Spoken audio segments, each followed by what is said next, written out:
As Louisiana craves more vials of COVID-19 vaccines, there's another problem. People who are reluctant to be tested. People are just very hesitant right now, and the problem is the fact that while we're being hesitant, the virus isn't. It's doing everything it can to permeate into as much of our human species as possible. It's not going to stop. The Pennington Biomedical Research Center in Baton Rouge is one of 55 institutions across the U.S. tapped by the National Institutes of Health to tackle barriers to COVID-19 tests in African American communities. Are the barriers related to transportation or childcare or the inability to take time off work? We need to better understand those factors. Pennington plans to begin the study in February. Dr. Peter Kaczmarzyk is Associate Executive Director of Population and Public Health Science and one of the leaders of the study at Pennington. A lot of people they still don't want to know if they have the disease, because once they know they have the disease, they feel an obligation that they have to take time off work so they can maybe avoid infecting other people. And so we have to break down those barriers. He says they plan to hold focus groups and will seek out sites like community centers, churches, and schools that will allow testing to take place. There's no time to waste in terms of testing and boosting confidence in COVID-19 vaccines, he says. We really need to get the vaccinations rolling. We need to really ensure that people have access to testing, which is still very important in the community. Dr. Eric Griggs is a physician and a health educator. It's distrust in the healthcare system.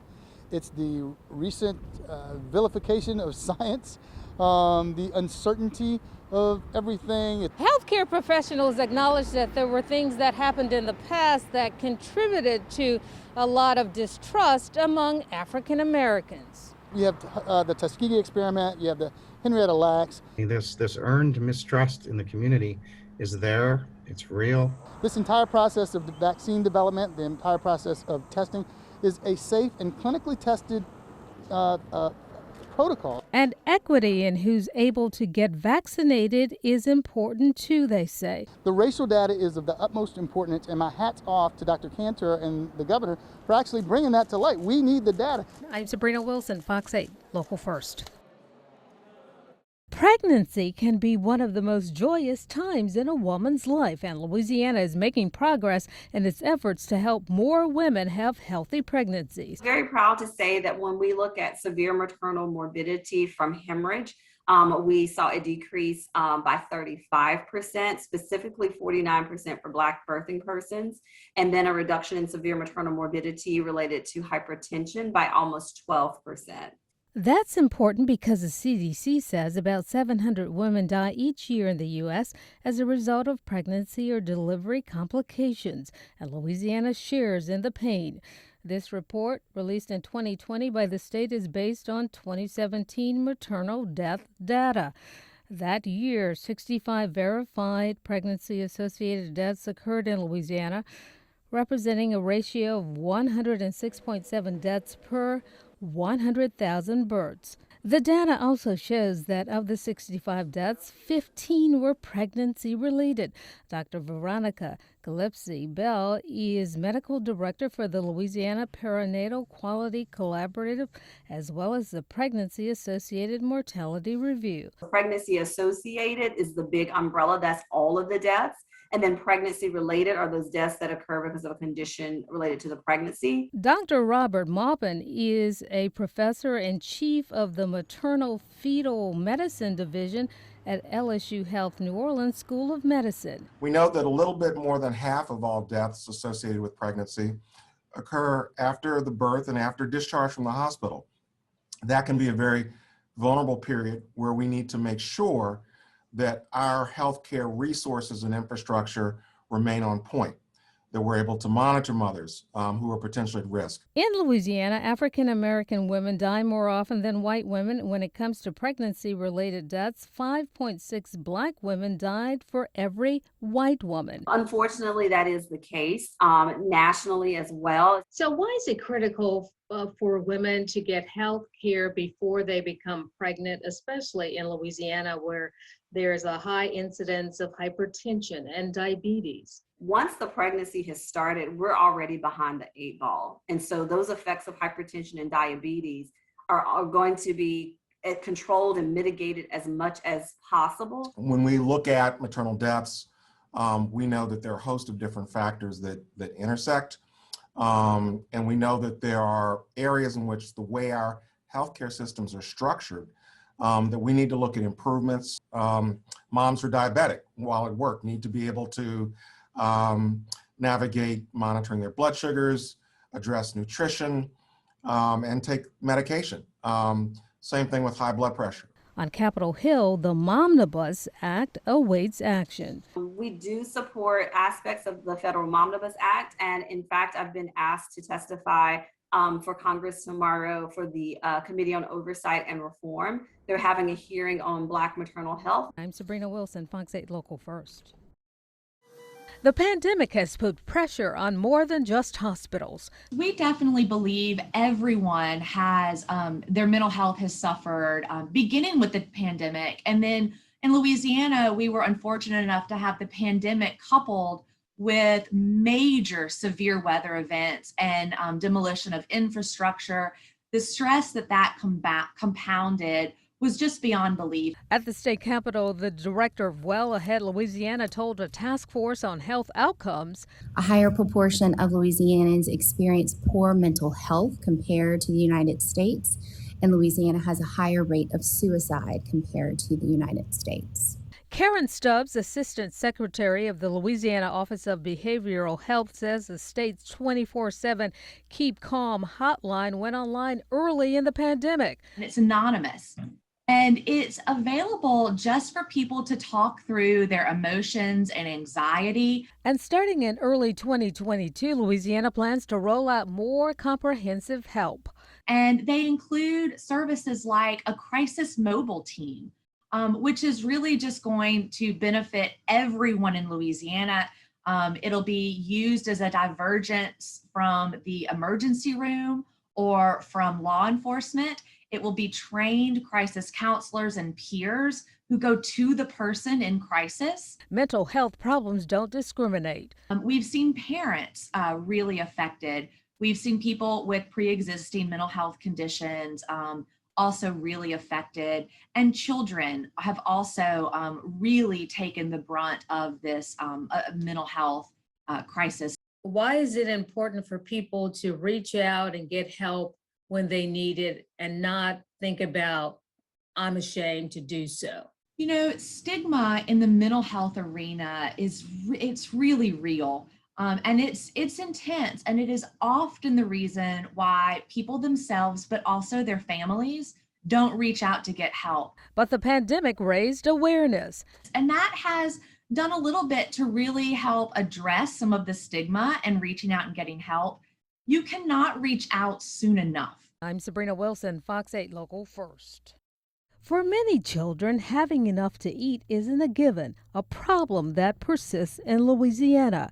I would say that it's dire.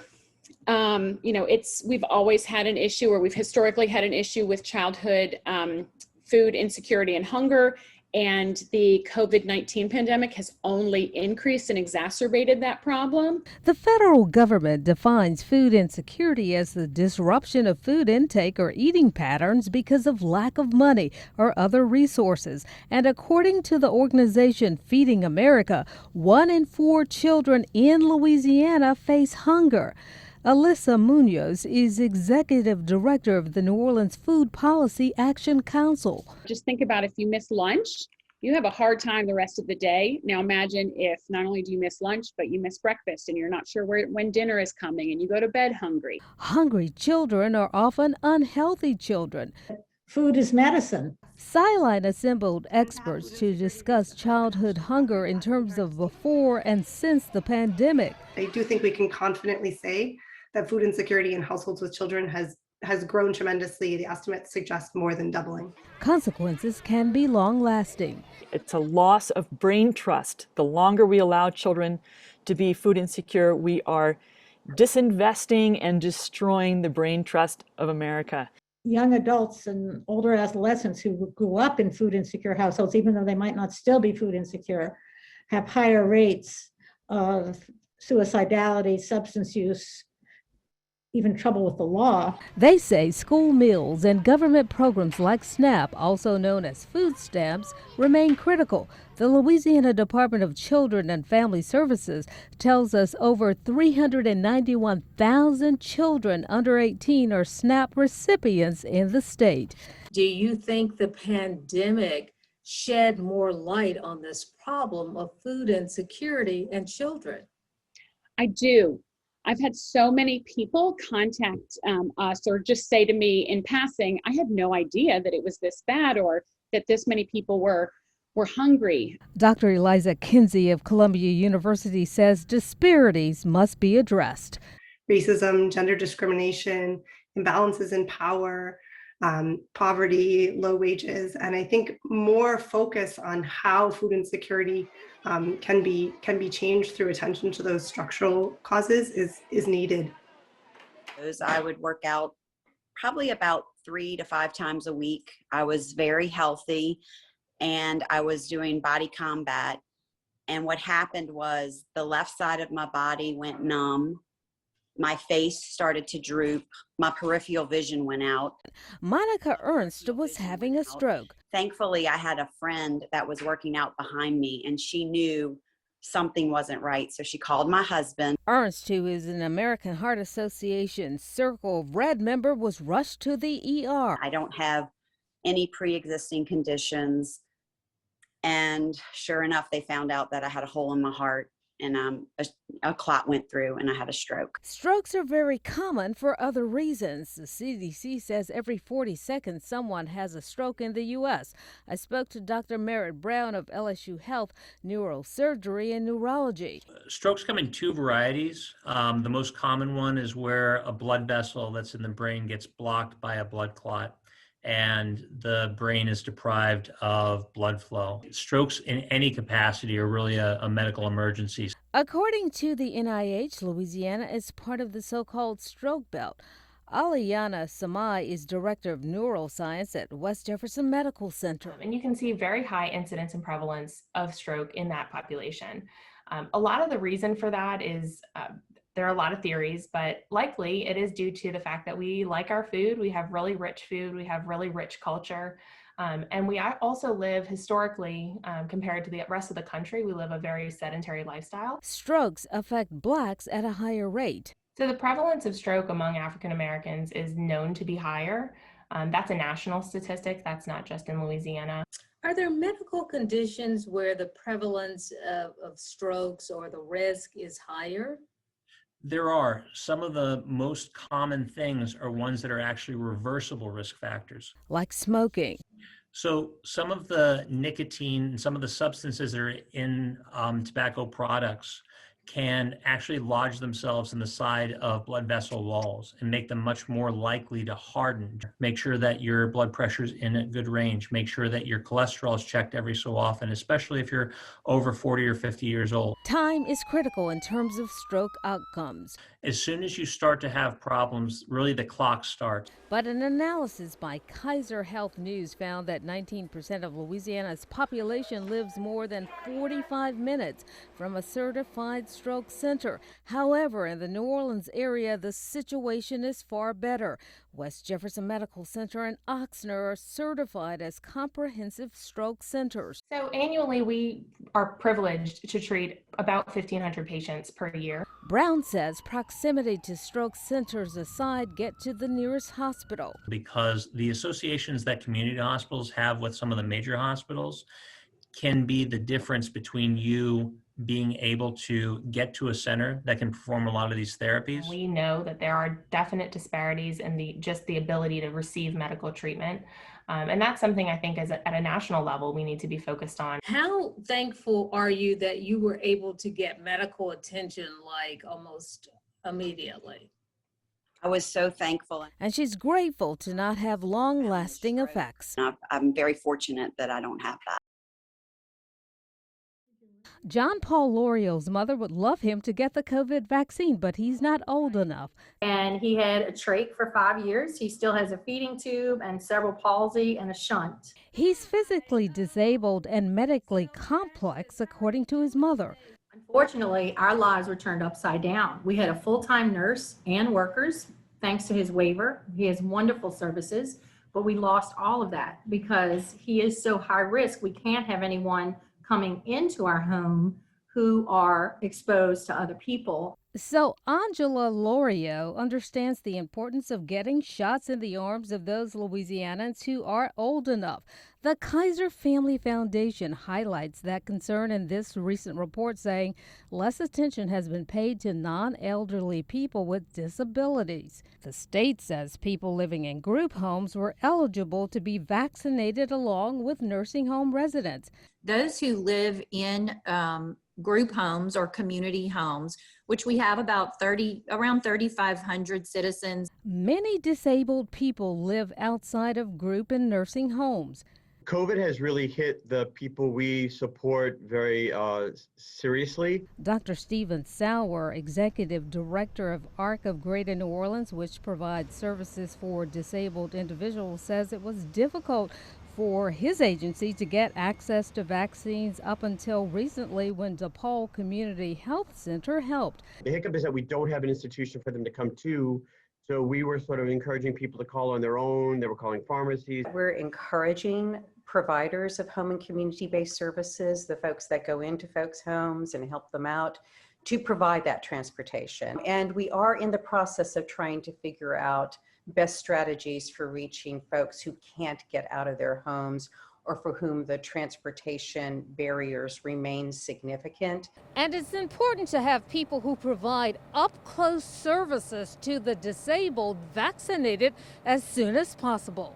Because of the intimate care that those workers provide. The state says a greater portion of the disabled population is now eligible for the shots. Those are persons receiving home health and dialysis, and people receiving services from licensed home and community-based providers. And that really captures thousands of people with disabilities. And the marginalized. Lorio and her husband got the shots but can't let down their guard around their son who can't get vaccinated yet. We are anxiously awaiting John Paul being able to receive the vaccine. I'm Sabrina Wilson, Fox 8 Local First. Healthcare. Most people need it at some point in their lives, but it isn't cheap, and Louisiana has made progress in getting more people insured through the Federal Affordable Care Act. So Medicaid expansion was extremely impactful in Louisiana, and that covers individuals who make at or below 138% of the federal poverty level. Medicaid expansion covers the working poor who make too little to buy their own health insurance and don't get it through their job. Through the ACA, people of all income levels can go onto this website and buy health coverage and apply for subsidies. But up until now, the government subsidies weren't available to everyone. Emily Remington is Executive Director of 504 Health Net. The American Rescue Plan eliminates the ACA's subsidy cliff and extends premium tax credits to those with incomes over 400% of the federal poverty line for 2021 and 2022. There is no upper income limit on premium tax credit. Molly Demostinity is a health policy expert and associate dean for strategic initiatives in Tulane University School of Public Health. And really increased subsidies just means lower premiums for those folks. So for the next 2 years, no one who purchases insurance via the marketplace will be expected to pay more than 8.5% of their income on health insurance premium. And that's, I think, really going to be financially impactful for middle-class families.